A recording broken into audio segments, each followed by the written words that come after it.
같이 한번 따라 합시다. 하나님을 앙망하는 자. 여러분, 앙망이 무슨 뜻이죠?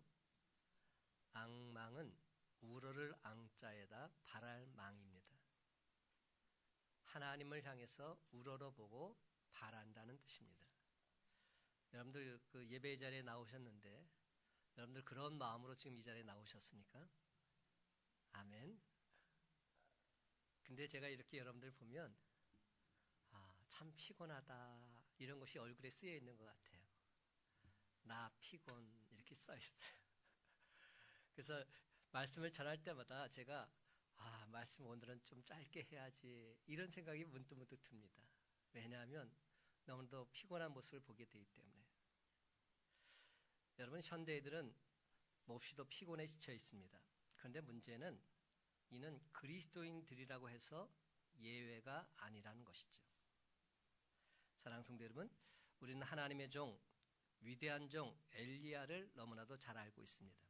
그는 참으로 위대한 하나님의 사람이었습니다. 온 나라가 우상숭배의 죄악으로 깊이 물들어갈 때 하나님 말씀을 담대히 전하고 백성들을 왕의 복종과 우상숭배에서 구해내기 위해 필사적인 노력을 다했던 사람, 그 사람이 엘리야였습니다. 홀로 갈멜산상에서 우상의 제사장 850명과 대결해서 여호와가 참 하나님이심을 온 백성 앞에 명백히 드러내므로 하나님께 크나큰 영광을 돌리기도 했습니다. 그러나 여러분, 이러한 엘리야도 끊임없이 계속되는 박해로 광야길로 괴로운 피신을 다녀야 할 때 지칠 수밖에 없었습니다. 엘리야도 사람인지라 지칠 수밖에 없었습니다. 그는 한 그루 로뎀나무 밑에 쓰러져 밀려오는 피로와 스트레스를 견디다 못해서 하나님께 차라리 자기 생명을 취해가 달라고, 거두어 달라고 요구했습니다. 엘리야와 같은 위대한 선지자마저 이렇게 피곤해서 지쳐 쓰러질 때가 있었다면 하물며 저와 여러분은 어떻겠습니까? 하지만 여러분, 아무리 그래도 우리는 결단코 쓰러지거나 주저앉을 수 없습니다. 왜냐하면 우리를 구원하신 분이 하나님이시기 때문입니다. 우리로 하여금 이 인생길을 시작하게 하셨고 앞으로 나아가게 하신 분 바로 하나님이십니다. 그 하나님께서 우리를 반드시 인도해 주시고 온전히 책임져 주실 줄로 믿습니다. 그러므로 우리 그리스도인들 결코 낙오하지 않습니다. 어떤 일이 있어도 포기하지 않습니다. 도우시는 하나님의 손길이 우리에게 있기 때문입니다. 역설적으로 말해서 우리는 너무나도 피곤에 지쳐 있기에 오히려 힘주시는 하나님의 역사를 체험할 수 있습니다. 도무지 견디기 힘든 어려움을 만나기에 도리어 더 크신 하나님의 능력을 맛보게 되는 것입니다. 오늘 본문을 보면 하나님께서 이렇게 말씀하십니다. 27절, 야곱아 어찌하여 내가 말하며 이스라엘아 내가 이르기를 내 길은 여호와께 숨겨졌으며 내 송사는 내 하나님에게서 벗어난다 하느냐.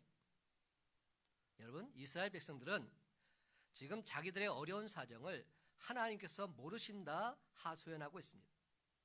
내 길은 여호와께 숨겨졌으며 내 송사는 하나님 관심 밖에 있다, 이렇게 여기고 있는 겁니다.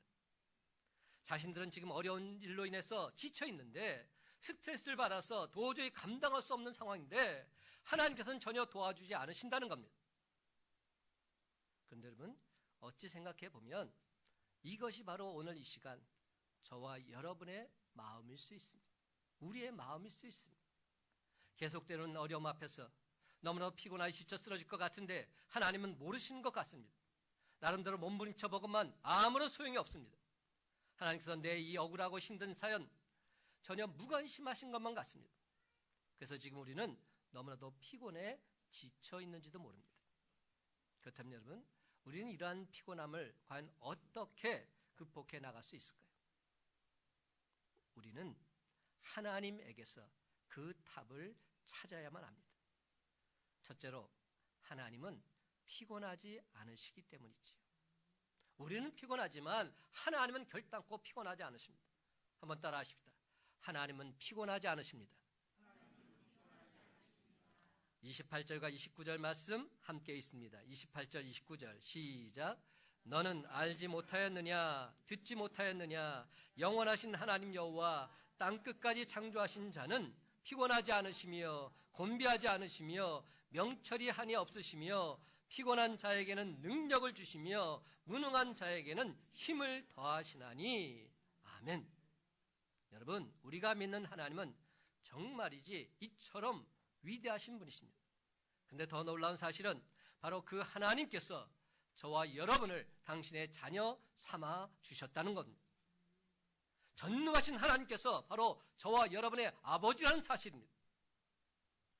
바로 그 하나님께서 당신 자녀들에게 힘을 더하여 주시겠다 말씀하고 있습니다. 29절 말씀, 피곤한 자에게는 능력을 주시며 무능한 자에게는 힘을 더하시나니. 그렇습니다, 여러분.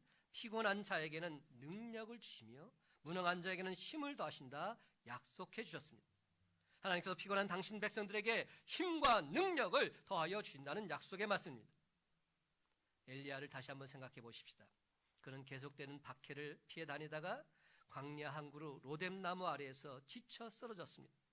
그리고는 그 고통을 이기지 못해서 차라리 자기 생명을 거둬달라고 어린아이처럼 하나님께 떼를 쓰고 있습니다. 그런데 하나님께서는 이런 엘리야 그냥 그대로 내버려 두지 않으셨습니다. 그를 다시금 소생시켜 주셔서 40주 40야를 넉넉히 걸어갈 수 있도록 새로운 힘과 능력을 더하여 주신 것이죠. 그렇습니다, 여러분.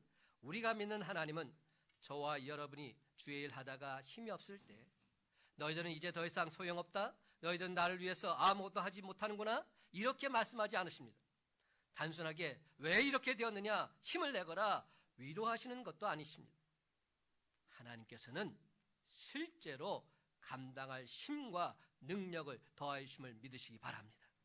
그렇습니다. 피곤한 자에게는 진정 필요한 것이 무엇입니까? 힘과 능력입니다. 위로도 좋고 격려도 좋습니다. 그러나 이미 지친 자에게는 그것만 가지고는 안 됩니다. 새 힘과 새 능력이 필요합니다. 다시 한번 말씀드립니다.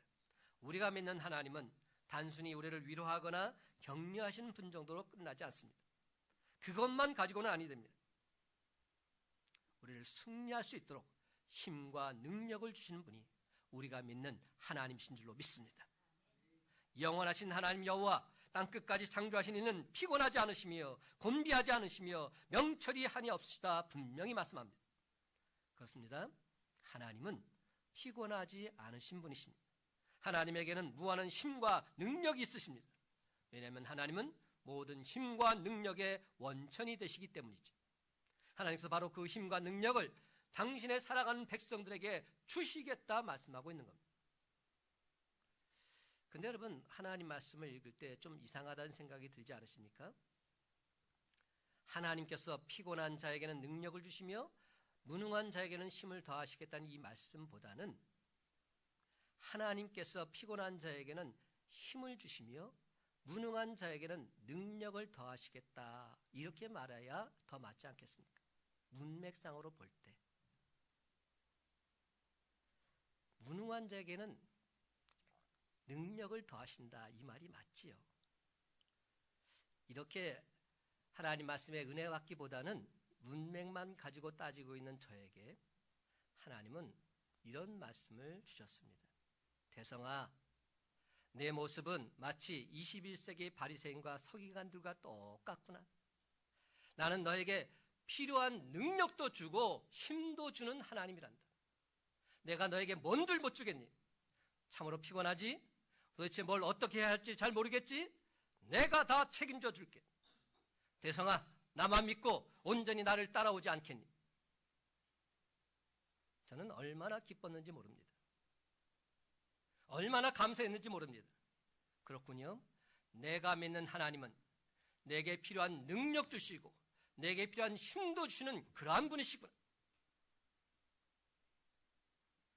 영국의 경제학자였던 존 스튜어트 밀은 이해관계로 모인 99명보다 한 사람의 신앙의 힘이 더 강하다고 말했습니다. 왜냐하면 우리 그리스도인들의 힘은 인간의 내적인 힘이나 가능성에서 오는 것이 아니라 능하신 하나님으로부터 오는 것이기 때문입니다.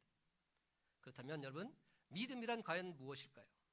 믿음은 나의 가능성을 믿는 것이 아니라 하나님은 능력 있는 분이시다, 내게는 힘이 없지만, 나는 피곤하지만, 나는 연약하지만 내게 능력 주신 자 안에서 나는 모든 것을 할 수 있다.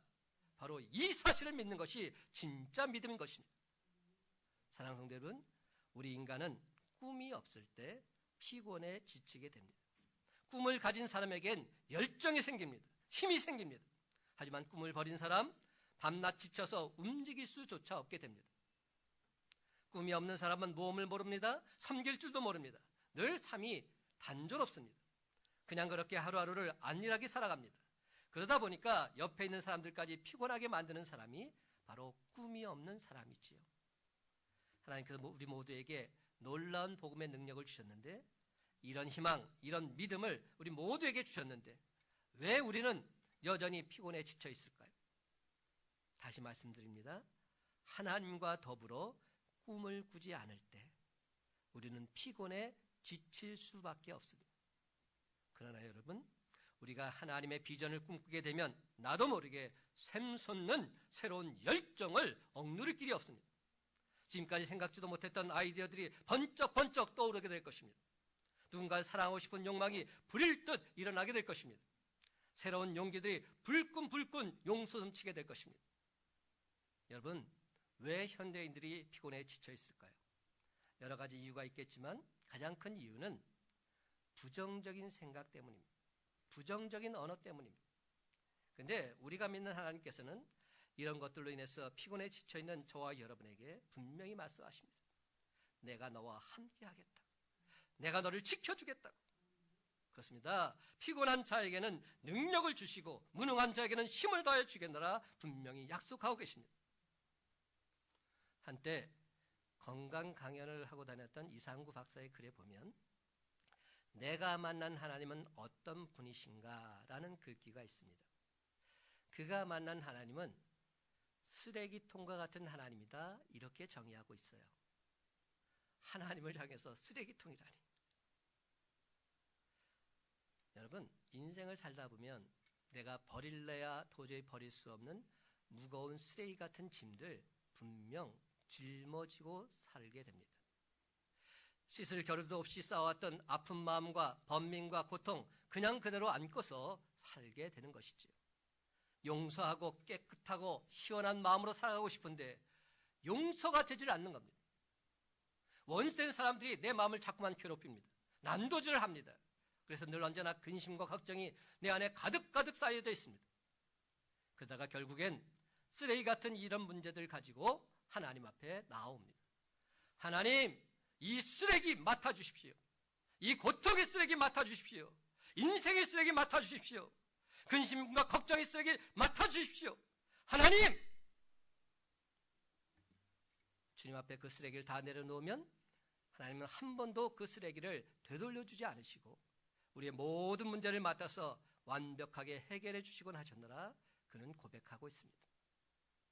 그럼 여러분, 그 쓰레기 더 이상 갖고 있지 마시고 하나님, 이 쓰레기 다 맡아주십시오. 이렇게 기도하는 저와 여러분 되시길 간절히 바랍니다. 그러면 그 어떤 쓰레기라도 하나님의 뜻과 방법대로 온전하게 완벽하게 해결함 받게 될 줄로 믿습니다. 그런데 한 가지 명심해야 할 것이 있습니다. 그 문제를 어설프게 사람에게 가지고 가서는 안 된다는 겁니다. 사람에게 그 쓰레기를 던지면 던질수록 사람에게 위로를 받으려고 노력하면 노력할수록 오히려 더 큰 상처, 더 큰 아픔만 다가오게 되어 있습니다. 참으로 아이러니하게도 내 마음을 좀 위로받기 위해서 그래서 사람을 찾아가면 그 사람의 아픔까지도 내가 도로 뒤집어 쓰는 경우를 경험하게 됩니다. 위로받기보다는 더 마음에 상처가 생긴다는 겁니다. 그러므로 세상 속에서는 새 힘이 없습니다. 권력도 낡아지고 내려오는 날이 있습니다. 새 양복을 입었다고 하나 새 것이 아닙니다. 지을 때 이미 때가 묻었습니다. 돈도 새 것이 아닙니다. 지금 젊었다고 하나 늙을 때가 있습니다. 그렇습니다. 그 어떤 사람에게서도 우리는 참된 위로를 받을 수 없습니다. 오늘 우리는 이사야 선지자가 피곤한 이스라엘 백성들을 향해서 선포한 말씀 속에서 그 해답을 찾아야 합니다. 28절 말씀 다 같이 다시 한번 한 목소리 읽기를 원합니다. 28절 시작. 너는 알지 못하였느냐? 듣지 못하였느냐? 영원하신 하나님 여호와 땅끝까지 창조하신 자는 피곤하지 않으시며 곤비하지 않으시며 명철이 한이 없으시며. 아멘. 그렇습니다.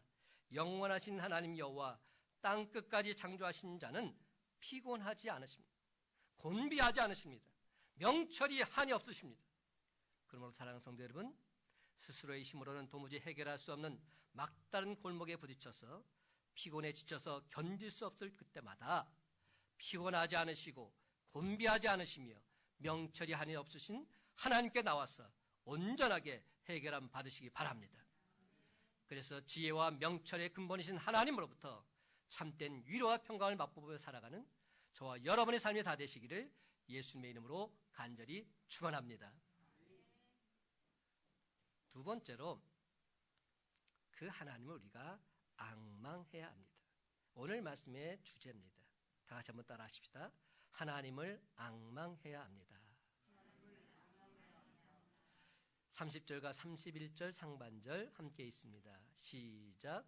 소년이라도 피곤하며 곤비하며 장정이라도 넘어지며 쓰러지되 오직 여호와를 앙망하는 자는 새 힘을 얻으리니. 아멘. 그렇습니다. 새 힘은 오로지 하나님으로부터 옵니다. 그래서 오늘 성경 말씀을 보면 오직 이런 말로 수식하고 있습니다. 오직. 그렇습니다, 여러분. 피곤한 자에게 새 힘을 주시는 하나님을 바로 알고 확신하면서 오직 여호와 하나님을 앙망하는 저와 여러분 되실 간절히 바랍니다. 오직 여호와를 앙망하는 자는 새 힘을 얻으리라. 그런데 여러분, 여기서 앙망한다는 원문의 뜻은 이런 뜻입니다. 새끼 새가 어미 새를 향해서 입을 쫙쫙 벌리면서 먹이를 기다리는 그런 모습을 표현하고 있습니다. 이게 앙망입니다. 거지 어린아이 하나가 어디에서 빵 한 조각을 얻어먹기 위해서 깡통을 내밀고 주인의 자비를 구하는 자세, 이것을 앙망한다 말하고 있습니다. 저희 집에는 고양이 한 마리가 있어요. 그 이름이 뭔지 아세요? 우유예요. 우유, 밀크. 우유아, 우유아. 얼마나 우유가 있어서 행복한지 몰라요. 우리 아들, 딸이 다 시집장가 가가지고 이제 아내랑 둘이 있는데 우유가 있어서 얼마나 우리 집안이 화목한지 몰라요. 근데 여러분, 놀라운 사실은 얘가 영물인 것 같아요. 뭐냐 하면 오늘 아침에도 자고 있는데 계속 제 침대에 와서 긁는 겁니다. 팍팍 긁면서 계속 그러는 거예요. 그게 뭔지 아세요? 밥 달라는 거예요. 밥 달라. 배고프다는 거예요. 아빠 그만 자고 일어나서 밥 좀 달라는 거예요. 그래서 오늘도 깨어나서 우영이한테 제일 먼저 한 일이 밥 주는 거였어요. 여러분, 앙망한다는 게 뭘까요? 바로 그겁니다. 내가 바라는 거 간절히 사모하면 주게 돼 있어요. 안 줄 수 없어요. 앙망한다는 말의 뜻을 아시겠죠? 하나님, 나는 당신의 도움이 절실하게 필요합니다. 하나님 아버지, 당신이 나를 도와주셔야만 합니다. 내 힘으로는 도저히 살아갈 수 없습니다. 오직 하나님만을 의지합니다. 오직 주님만을 신뢰합니다. 내 인생의 모든 문제 주님께 맡깁니다. 주여, 나를 도와주옵소서. 이게 앙망입니다. 이게 하나님을 향한 앙망의 모습입니다. 사랑하는 성도 여러분, 우리 주님은 파도를 일으키실 수도 있는 분이시고 그 파도를 잔잔케 하실 수도 있는 분이십니다. 그렇습니다. 하나님은 산을 세우시는 분이시며 그 산을 평지로 만들 수도 있는 분이십니다. 우리 인간의 생명을 이 땅에 보내신 분이시며 또한 그 인간의 생명을 거두어 가시는 분이시기도 하십니다. 우리 하나님은 사업을 일으켜 주시는 분이시며 그 사업을 거두어 가실 수도 있는 분이시라는 말입니다. 그러므로 하나님을 앙망한다는 말은 그런 하나님을 우러러 보고 주님을 향해 간절히 사모해야 한다는 것. 그런 하나님을 희망하면서 간절히 사모하는 마음으로 바라보는 것, 이것이 앙망입니다. 영어 성경에서는 이 앙망하다를 동사로 어떻게 표현하는지 아세요? wait for 이렇게 표현했습니다. 웨이트란 동사에다가 전치사 for가 붙은 겁니다. 이런 걸 뭐라고 하냐면 수거라고 하죠. 근데 여러분, wait for 다음에는 뭐가 붙어야 될까요? 영어 시간도 아닌데 뭐가 붙어야 되죠? 명사형이 붙어야 됩니다. 명사나 동명사나 명사형이 붙게 되어 있습니다. wait for 다음에 뭐가 붙어 있습니까? God, 하나님을 바라보는 것, 하나님을 바라보는 삶, 이게 앙망하는 삶입니다. 다른 것 바라보면 안 됩니다. 하나님을 바라봐야 됩니다. 하나님을 간절히 사모해야 됩니다. 이것이 진정 앙망하는 삶입니다. 이사야 예언자는 정말 너무나도 힘들고 피곤할 때 피곤한 자에게는 능력을 주시며 무능한 자에게는 힘을 더해 주시는 하나님을 바라보며 기다리라고 말합니다. 그 하나님을 바라보고 기다릴 때 새 힘과 능력을 얻게 될 것이다 약속하고 있습니다. 예수님께서는 부활하셔서 제자들에게 이렇게 말씀하셨습니다. 예루살렘을 떠나지 말고 내게 들은 바 아버지의 약속하신 것을 기다리라. 요한은 물로 세례를 베풀었으나 너희는 몇 날이 못되어 성령으로 세례를 받으리라. 예수님의 제자들을 중심으로 예수님을 따랐던 120명의 문도가 마침내 마가의 다락방에 모여서 예수님께서 약속하신 성령을 기다리며 합심해서 기도했습니다. 그 순간 성령 충만한 은혜를 체험하게 되었지요.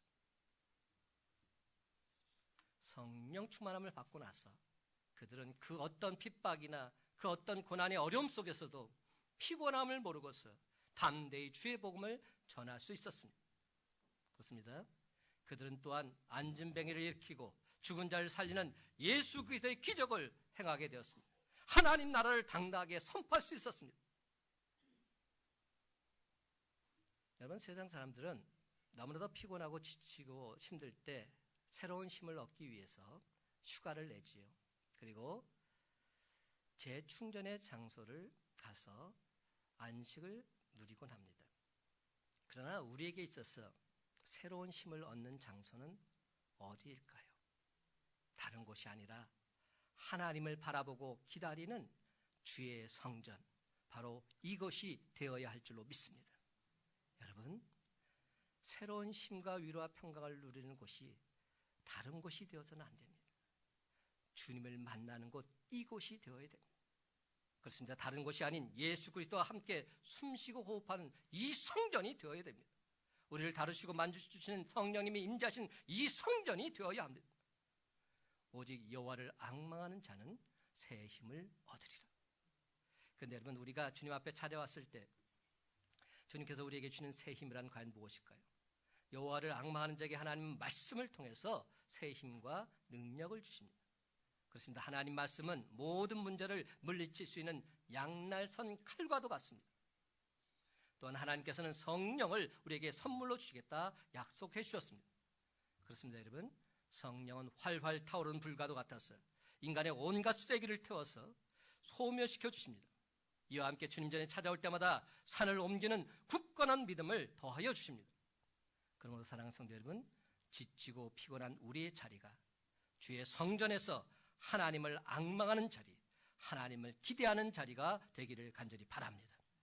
그렇습니다. 큰빛 광성교회 바로 이 성전에서 세상에 줄 수 없는 힘과 능력을 받아서 세상으로 다시 힘차게 나아가는 저와 여러분의 복된 삶이 다 되시기를 예수님의 이름으로 간절히 축원합니다. 세 번째로, 이제 우리도 독수리처럼 날아올라야 합니다. 한번 따라해 볼까요? 독수리처럼 날아올라야 합니다. 31절 하반절 다 같이 함께 있습니다. 시작. 독수리가 날개치며 올라감 같을 것이요 다른 박질하여도 곤비하지 아니하겠고 걸어가도 피곤하지 아니하리로다. 아멘. 여러분, 독수리는 새 중의 왕이지요. 기록에 의하면 독수리 마크는 벌써 바벨론 시대 때부터 힘과 승리의 상징으로 사용되어 왔습니다. 미국 대통령의 문장에도 독수리 마크가 사용되고 있습니다. 그렇습니다. 푸른 창공을 높이 솟아오르는 독수리의 모습, 참으로 시원한 승리의 모습입니다. 넘치는 힘, 승리의 힘 그 자체입니다. 바로 이 독수리가 하늘을 향해 솟아오르는 것 같은 그런 힘을 우리에게 주시겠다 약속하고 있는 겁니다. 이것은 보통의 힘이 아닙니다. 독수리가 창공을 나르는 것 같은 그런 힘을 주시겠다는 겁니다. 독수리는 솟아오릅니다. 하늘을 향해서 힘차게 솟아오릅니다. 푸른 창공을 향해서 힘차게 솟아오르는 독수리의 모습, 그 시원한 모습 한번 상상해 보시기 바랍니다. 여러분, 하나님이 주시는 힘이 바로 이와 같다는 겁니다. 계속되는 어려움으로 지치고 너무나도 큰 스트레스를 받아서 도무지 견딜 수 없는 그러한 상황 같은 때에도 하나님께 주시는 힘을 받기만 하면 폭풍의 먹구름을 뚫고서 솟아오른 독수리처럼 우리도 능히 솟아올 수 있는 줄 믿으시기 바랍니다. 폭풍과 역경의 먹구름을 넘어서 당당하게 솟아오를 수 있습니다. 저와 여러분의 모든 스트레스와 어려운 환경 넉넉히 이길 수 있습니다. 그래서 하나님께서 예비하신 은혜의 세계에 마음껏 날아다닐 수 있습니다. 그렇다면 여러분, 이 힘은 어떻게 할 때 우리가 얻게 됩니까? 그 답은 너무나도 간단 명료합니다. 여호와를 앙망할 때. 여호와를 앙망할 때. 여러분, 이 말에는 다른 복잡한 뜻이 없습니다. 하나님을 향해서 그냥 단순한 신뢰를 가지고 바라보는 것, 이것이 앙망입니다. 그렇습니다. 나의 연약함을 깨닫고서 성령께서 도와줄 믿고서 마음 중심으로 하나님을 바라보기만 하면 되는 겁니다. 우리는 이미 힘이 없어서 기진맥진한 상태입니다. 따라서 다른 어려운 어떤 일을 해야만 그래서 힘을 얻는다면 우리는 도저히 힘을 얻을 수가 없습니다. 이미 지쳤기 때문에 무엇을 할 수 없기 때문입니다. 그러기에 하나님께서는 우리를 향해서 이렇게 말씀합니다. 나를 바라보기만 하라고. 나를 바라보기만 하라고. 그러면 내가 너에게 힘을 주겠다고. 능력을 주겠다고. 그렇습니다, 여러분. 우리는 하나님을 바라보기만 하면 됩니다. 하나님은 성령님을 통해서 우리를 도우시기 위해서 기다리고 계십니다. 하나님을 신뢰하고 바라보기만 하면 하나님께서는 우리에게 새 힘을 주십니다. 사랑하는 성도 여러분, 하나님께서 우리를 너무나도 사랑하셔서 구원해 주시기 위해서 당신의 독생자 예수 그리스도를 십자가 위에 높이 세우셨지요.